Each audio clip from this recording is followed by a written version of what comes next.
পরম প্রেমময় পরম দয়ালের চরণে শত সহস্র কোটি আভূমি প্রণাম জানাই এবং আপনাদের প্রতি প্রত্যেককে জানাই আন্তরিক জয়গুরু।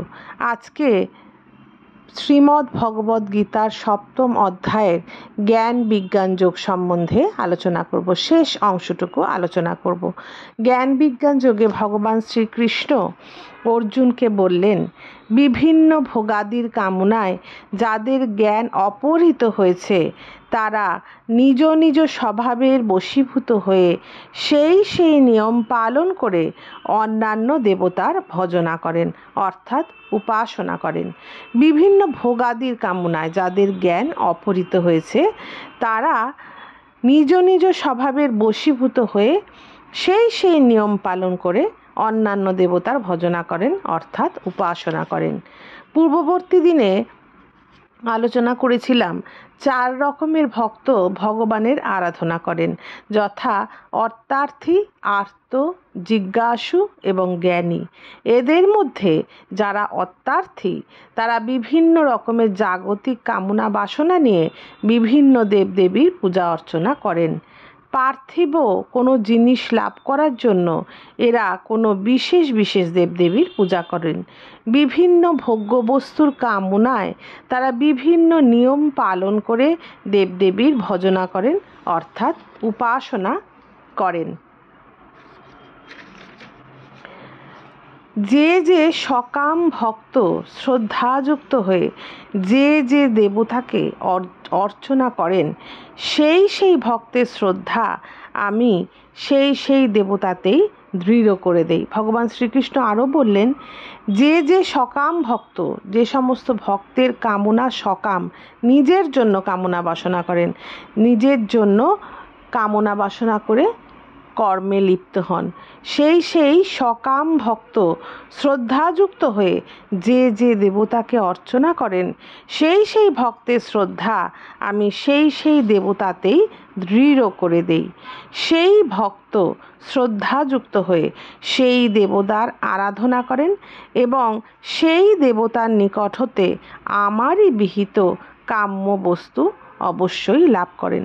ভগবান শ্রীকৃষ্ণ বললেন, দেবতার আরাধনা তারা করেন সকাম স্বার্থবুদ্ধি নিয়ে, কোনো নির্দিষ্ট জিনিস লাভের আশায় তারা দেবতার আরাধনা করেন এবং সেই দেবতার নিকট হতে তারা সেই বস্তু অবশ্যই লাভ করেন, কিন্তু সেই বস্তুও আমি তাদের দেই। সেই দেবতার নিকট হতে আমারই বিহিত কাম্য বস্তু তারা অবশ্যই লাভ করেন। কিন্তু সেই অল্প বুদ্ধি ব্যক্তিদের আরাধনালব্ধ ফল বিনাশশীল।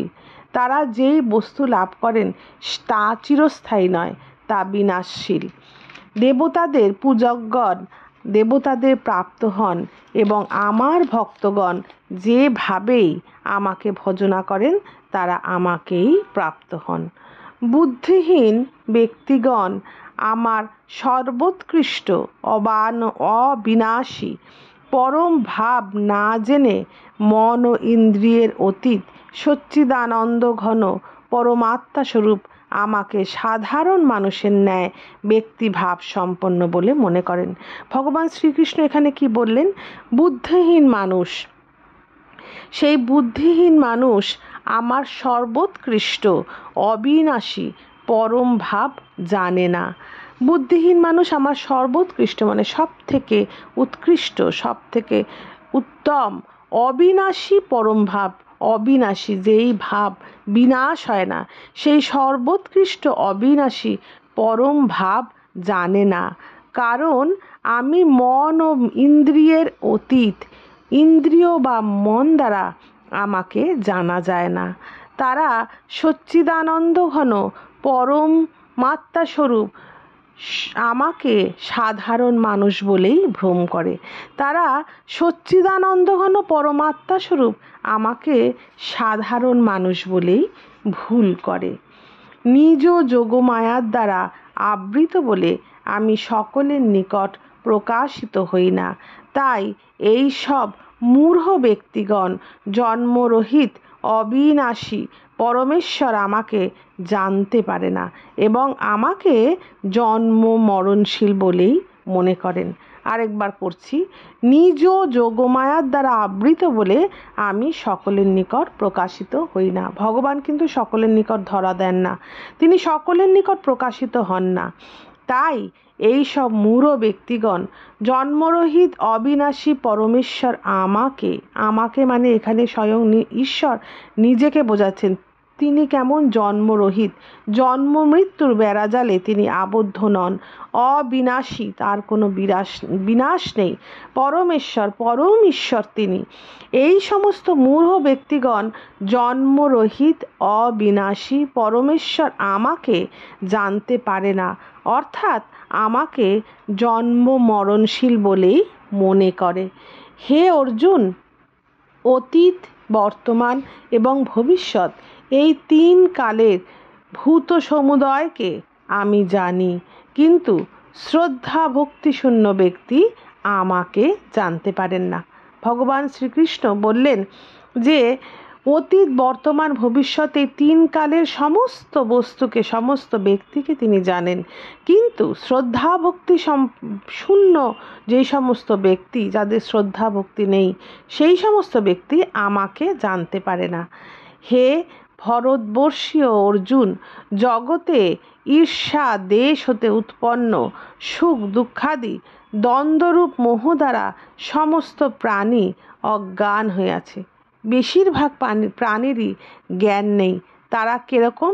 জগতে ইচ্ছা দেশ হতে উৎপন্ন, ইচ্ছা মানে কোনো কিছু পাওয়ার ইচ্ছা, কামনা বাসনা, দেশ মানে হিংসা, এই ইচ্ছা দেশ হতে উৎপন্ন সুখ দুঃখাদি দ্বন্দ্বরূপ মোহ দ্বারা সমস্ত প্রাণী অজ্ঞান হয়ে আছে।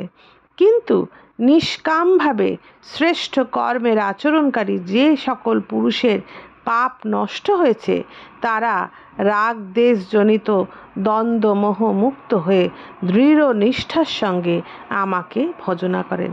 কিন্তু যে সমস্ত ব্যক্তি নিষ্কামভাবে কর্ম করেন এবং শ্রেষ্ঠ কর্মের অধিকারী তারাই, এবং সেই সমস্ত পুরুষের সমস্ত পাপ নষ্ট হয়, তারা রাগ দেশ জনিত দ্বন্দ্ব মোহ মুক্ত হয়ে পড়েন। রাগ এবং রাগ মানে তো আমরা জানি, রাগ এবং দেশ, হিংসা, এই রাগ এবং দেশ থেকে উৎপন্ন যে সমস্ত মোহ, এই মোহ থেকে তারা মুক্ত হন এবং তারা নিষ্ঠার সঙ্গে, দৃঢ়তার সঙ্গে আমাকেই ভজনা করেন।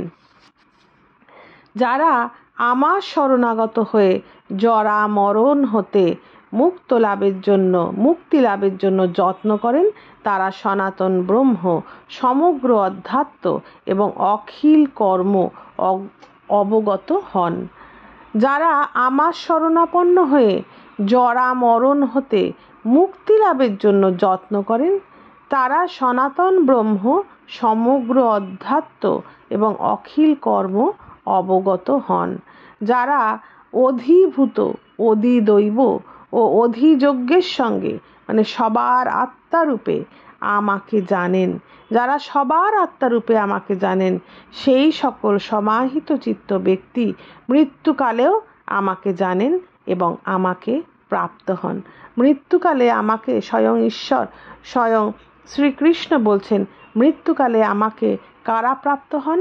যারা সকলের আত্মারূপে আমাকে জানেন, সেই সমস্ত সমাহিত চিত্ত ব্যক্তি মৃত্যুকালে আমাকে জানেন এবং আমাকেই প্রাপ্ত হন। শ্রীমদ্ ভগবদ্গীতার 7ম অধ্যায় জ্ঞান বিজ্ঞান যোগ এখানেই সম্পূর্ণ হলো। জয় গুরু, বন্দে পুরুষোত্তমম। সবাই ভালো থাকবেন, সুস্থ থাকবেন।